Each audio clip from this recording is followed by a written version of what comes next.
Hello, hello, hello. Well, what brings you to viewing here? I hope it's someone that is trying to find their faith again, reading the Bible in a year on a 5-day plan. That's it there, the 5-day reading program. And it is day 58 of reading the Bible in a year. Oh my word. Day 58, and I'm reading Deuteronomy chapters 15, 16, 17 and 18. 4 chapters today. And then I've got a psalm. And then Luke chapter 9. Nice. So let's start with Deuteronomy. Debts cancelled every 7 years. Oh, we should apply that to modern society. At the end of every 7 years, you shall grant a release of debts. And this is the form of the release. Every creditor who has lent anything to his neighbour shall release it. He shall not require it of his neighbour or his brother, because it is called the Lord's release.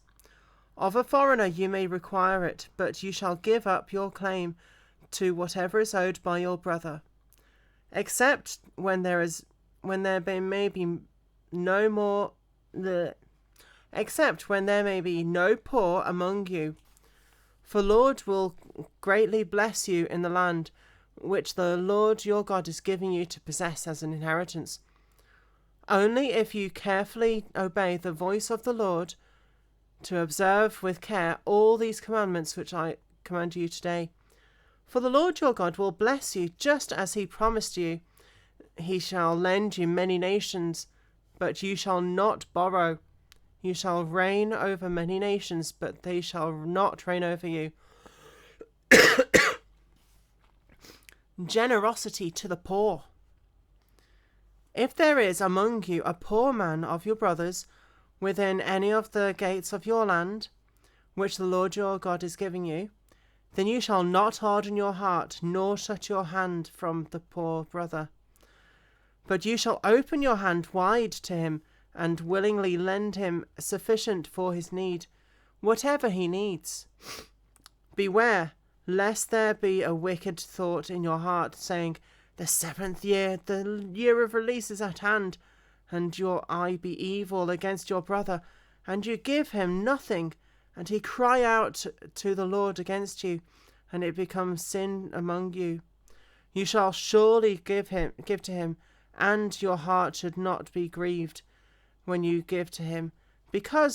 For this thing the Lord your God will bless you in all your works, and in all to which you put your hand. For the poor will never cease from the land. Therefore I command you, saying, you shall open your hand wide to your brother, to your poor and your needy in your land. That's another thing that could be brought into modern society. Debts being cancelled every 7 years and giving to the poor. The law concerning bondservants. If your brother, a Hebrew man or a Hebrew woman, is sold to you and serves you 6 years, and then in the 7th year you shall let them go free from you. And when you send them away free from you, you shall not let him go away empty-handed. You shall supply him liberally from your flock, from your threshing floor, from your winepress, from what the Lord your God has blessed you with, you shall give to them. You shall remember that you were a slave in the land of Egypt, and that the Lord your God redeemed you. Therefore I command you this thing today.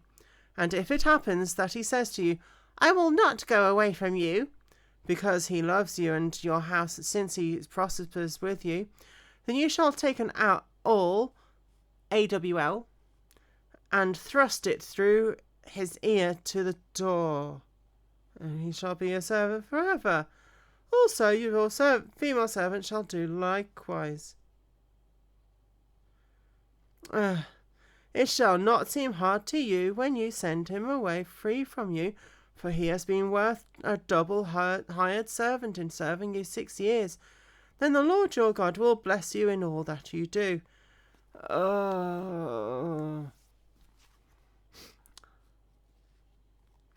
I think the key thing there is if they sell themselves to you.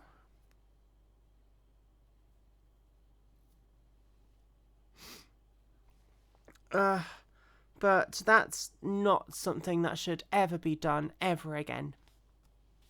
No slaves whatsoever. The law concerning firstborn animals. All the firstborn animals that come from your herd and your flocks you shall sanctify to the Lord your God. You shall do no work with the firstborn of your herd, nor shear the firstborn of your flock. You and your household shall eat it before the Lord your God year by year in the place which the Lord chooses.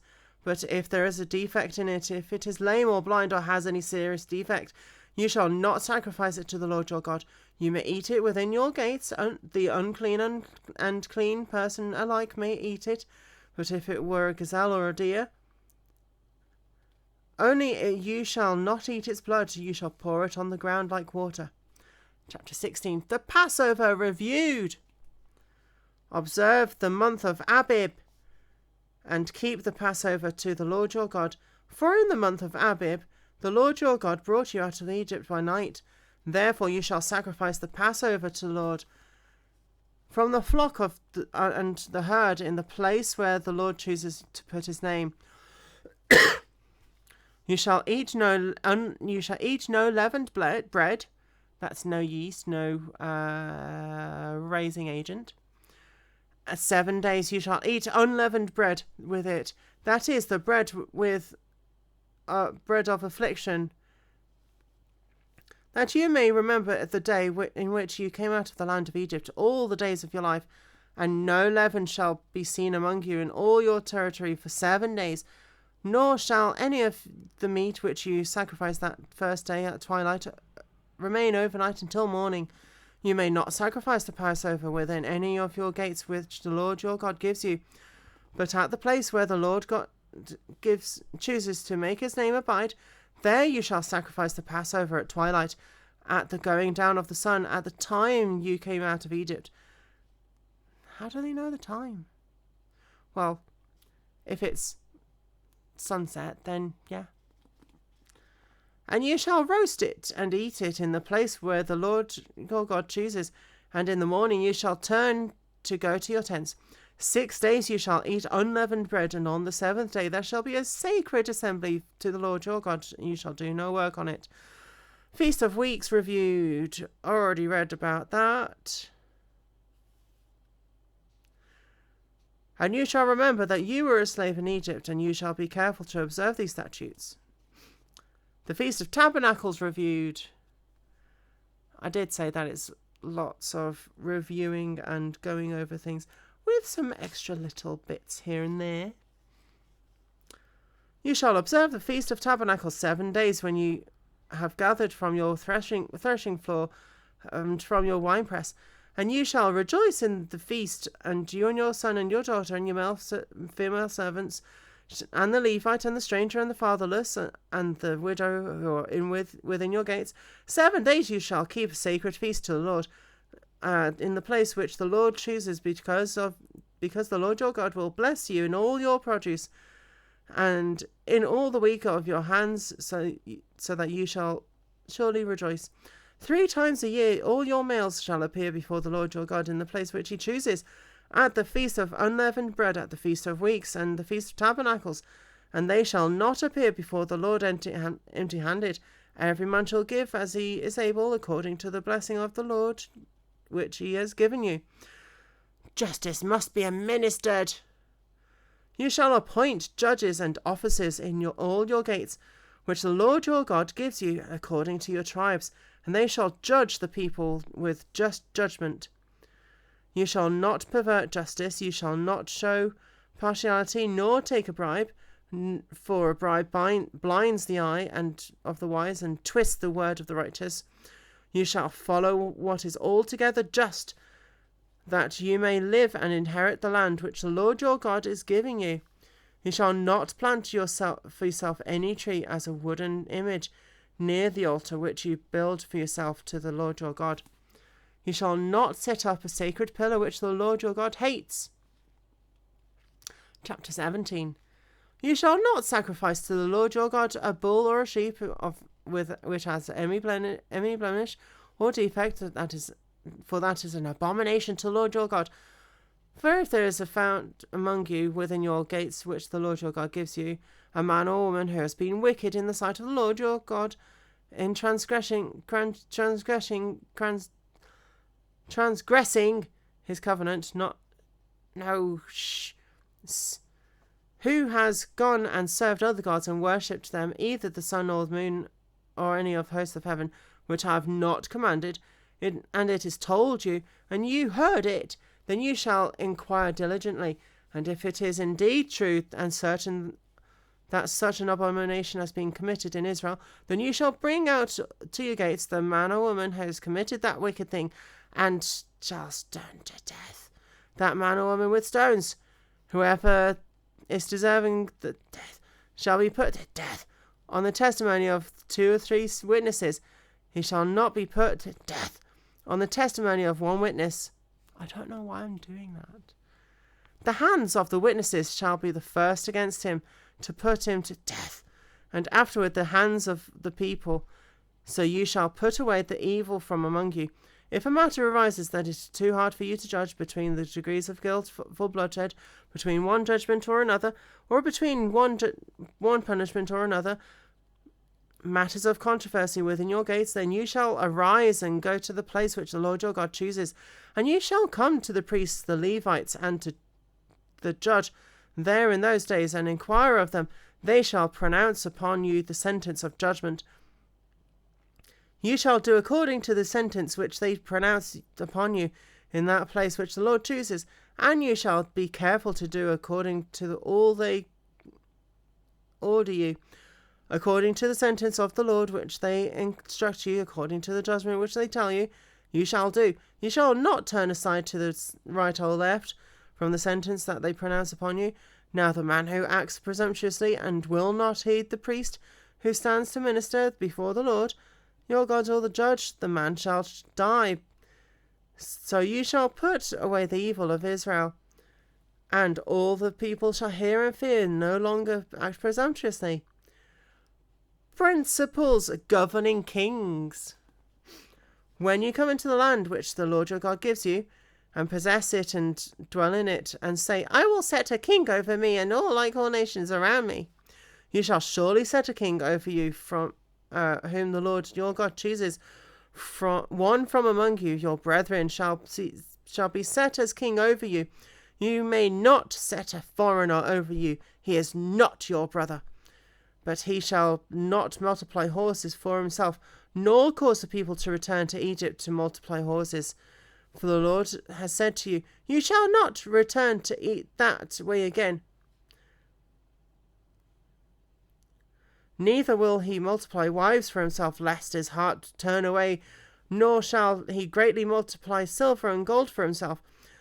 Also it shall be, when he sits on the throne of his kingdom, that he shall write for himself a copy of this law in a book, from the one before the priests, the Levites, and it shall be with him, and he shall read it all the days of his life, that he may learn to fear the Lord his God, and be careful to observe all the words of the law and these statutes, that his heart may not be lifted above his brethren, that he may not turn aside from the commandment to the right hand or left, that he may prolong his days in the kingdom, he and his children in the midst of Israel.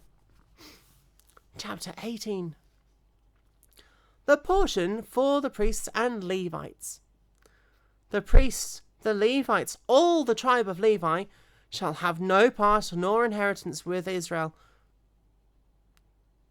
They shall eat the offerings of the Lord made by fire and his portion. Therefore they shall have no inheritance among their brethren. The Lord is their inheritance, as he said to them. And this shall be the priest's due from the people.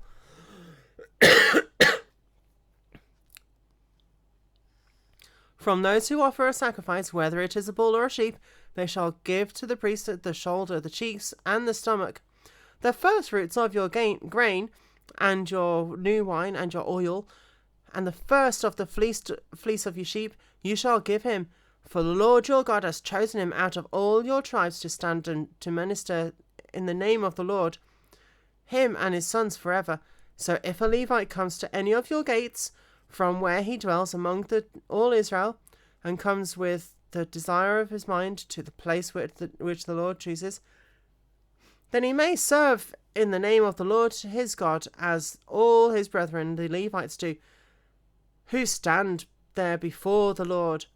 They shall have equal portions to eat, and besides what comes from the sale of his inheritance. Avoid wicked customs.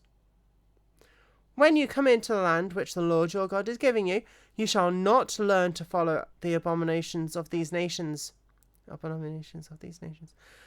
There shall not be found among you anyone who makes his son or daughter pass through the fire, or one who practices witchcraft, or a soothsayer, one who interprets omens, or a sorcerer, or one who conjures spells, or a medium, or a spiritualist, or one who calls up the dead. For all who do these things are an abomination to the Lord, and because of these abominations the Lord your God drives them out from before you, and you shall be blameless before the Lord your God. For these nations which you will dispossess listened to soothsayers and diviners, but as for you, the Lord your God has not appointed such for you.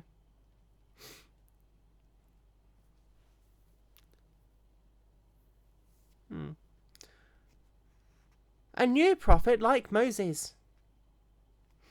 The Lord your God will raise up for you a prophet like me, The Lord your God will raise up for you a prophet like me, Moses. From your midst, from your brethren, him you shall hear, according to all you desired for the Lord your God in Horeb in the day of the assembly, saying, Let me not hear again the voice of the Lord my God, nor let me see this great fire any more, lest I die. And the Lord said to me, What they have spoken is good. I will raise up for them a prophet like you from among the brethren, and I will put my words in his mouth, and he shall speak to them all that I command him. And it shall be that whoever will not hear my words which he speaks in my name, I will require it of him. But the prophet who presumes to speak a word in my name, which I have not commanded him to speak, or who speaks in the name of other gods, that prophet shall die. And if you say in your heart, How shall we know the word which the Lord has not spoken? When a prophet speaks in the name of the Lord, if the thing does not happen or come to pass, that thing which the Lord has not spoken, that is the thing which the Lord has not spoken, the prophet has spoken it presumptuously, you shall not be afraid of him. Wow. That was a lot of reading.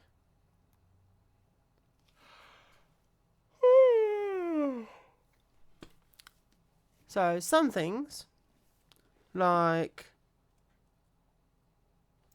the beginning 2 bits of what I read,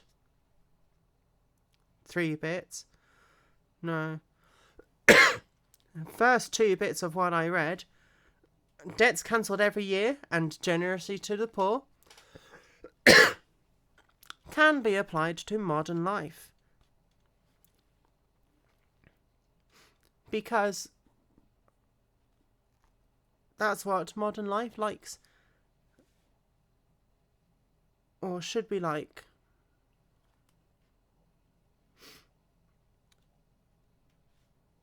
But